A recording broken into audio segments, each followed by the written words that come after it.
حضرت عمر کا بیٹا مصر گیا، وہاں سے کمائی کر کے لایا، تجارت کرنے گیا، لاکھوں کا مال۔ کون سا باپ ہے دنیا میں جس کا بیٹا باہر سے پیسے لے کے آئے تو ابا تفصیل پوچھے کہ بیٹا کہاں سے کمائے، کہاں سے لایا، کتنے ملے، کیوں آئے؟ کون سا باپ تفصیل پوچھتا ہے؟ ابا تو کہتا ہے لا صحیح، اور تعریفیں کرتا ہے میرا بیٹا بڑی کمائی کرتا ہے۔ کبھی پوچھا ہے اس سے کہ ڈیوٹی صحیح دیتا ہے کہ نہیں؟ کبھی پوچھا ہے کہ تو ایمانداری کی روزی لاتا ہے کہ حرام کی کماتا ہے؟ یہ باپ کی ذمہ داری ہے، یہ اماں کی ذمہ داری ہے۔ پھر کہتا ہے بیماری کیسے آ گئی، پریشانی کیسے آ گئی؟ تو نے کبھی سوال کیا اپنی اولاد سے؟ حضرت عمر فاروق رضی اللہ تعالیٰ عنہ کا بیٹا مصر سے پیسے کما کے لایا تو جناب عمر نے بلایا، فرمایا بیٹے اتنی تو تیرے پاس راس ہی نہیں تھی، تھوڑے سے تو پیسے لے کے گیا تھا، اتنی کمائی کیسے ہو گئی؟ اتنے تو پیسے نہیں تھے صاحب، کہاں سے کمائی لائے؟ اس نے کہا ابا جی وہ جو میرے چچا ہے نا مصر کے گورنر، آپ کے دوست، انہوں نے میری مدد کی ہے۔ فرمایا جتنے لوگ گئے تھے سب کی ہے مدد اس نے؟ کہا نہیں صرف میری کی۔ فرمایا تیری کیوں کی؟ تیری کیوں کی؟ کہا حضور آپ کے دوست ہیں۔ فرمایا چپ کر حضور انہوں نے مجھے اتنے پیسے دیے، میں نے کاروبار میں ڈالے تو نفع آیا تو میں ان کی رقم دے کے۔ فرمایا خاموش ہو جا، باقی جتنے لوگ گئے تھے سب کی مدد کی اس نے؟ کہا نہیں حضور صرف میری کی۔ فرمایا اس نے تیری مدد نہیں کی، اس نے خلیفہ کے بیٹے کی مدد کی، اس لیے کہ وہ خلیفہ کو اپنے حق میں نرم کر سکے۔ فرمایا آدھا مال تیرا ہے، آدھا مال غنیمت کا ہے، مال خزانہ کا ہے، مسلمانوں کا ہے، اس لیے کہ تو جو وہاں سے مال کما کے لایا ہے وہ اپنے باپ کے خلیفہ ہونے کی وجہ سے کما کے لایا ہے، لہذا رکھ ادھر۔ یہاں کہتے ہیں کدھر سے آیا، کیسے آیا، کون سا حساب دیں، کیا کریں؟ او بھائی حضرت عمر رضی اللہ تعالیٰ عنہ کا اپنی اولاد کے بارے میں یہ رنگ ہے۔ ایک جنگ سے نا خوشبو آئی، خوشبو بڑی مہنگی ہوتی تھی، عرب میں خوشبو آج بھی بڑی مہنگی ہے، وہ زیادہ استعمال کرتے ہیں۔ میری باتوں کی سمجھ آ رہی ہے میرے بھائیوں؟ بڑی مہنگی خوشبو تھی۔ جب وہ خوشبو آئی تو حضرت عمر نے کہا، گھر میں پہلے پہنچی حضرت عمر کے، چونکہ زیادہ عورتیں استعمال کرتی تھی گھر کے اندر خوشبو، مرد بھی لگاتے تھے۔ حضرت عمر نے اپنی بیوی سے کہا، آپ کی زوجہ تو تھی وہ بڑی خوشبو کو پسند کرتی تھی۔ حضرت عمر نے اپنی زوجہ سے کہا کہ خوشبو لاؤ، میں نے ایک عورت کی ڈیوٹی لگائی ہے، وہ خوشبو تول کے نا تو حصہ برابر صحابہ میں بانٹ دے گی۔ تو آپ کی زوجہ کہنے لگی کسی بی بی کی ڈیوٹی لگانے کی کیا ضرورت تھی، میں جو موجود تھی میں بانٹ دیتی ہوں تول کے حصہ برابر۔ آپ نے فرمایا نہیں تو رہنے دے، وہ فلانی بی بی بانٹے گی۔ کہا حضور میں نے بھی بانٹنی ہے، میرے پہ کچھ حق ہے؟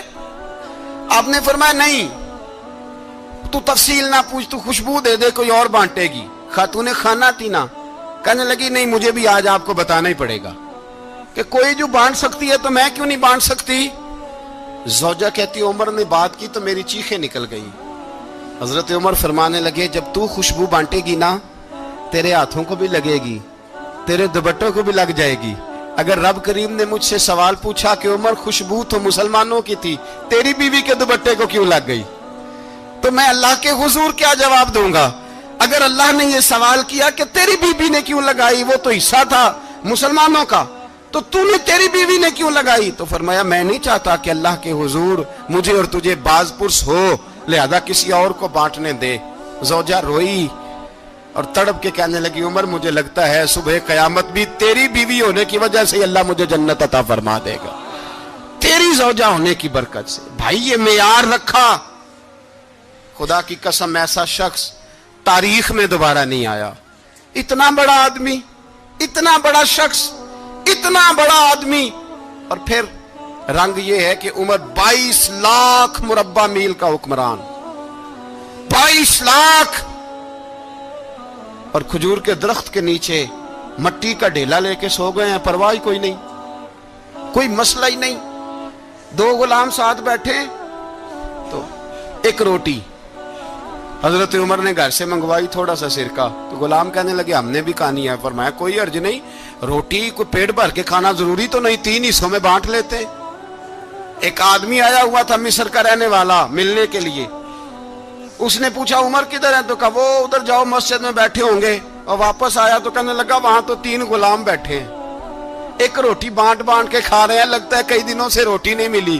کہا 3 غلام تو کوئی نہیں, وہاں 2 ہی تھے, تیسرے تو امیر المومنین تھے. اس نے کہا نہیں نہیں, 3 غلام ہیں, کپڑے بھی ایک طرح کے پہنے ہوئے ہیں, بلکہ 2 کے تو پھر صحیح ہیں, تیسرے کے تو زیادہ ماڑے ہیں.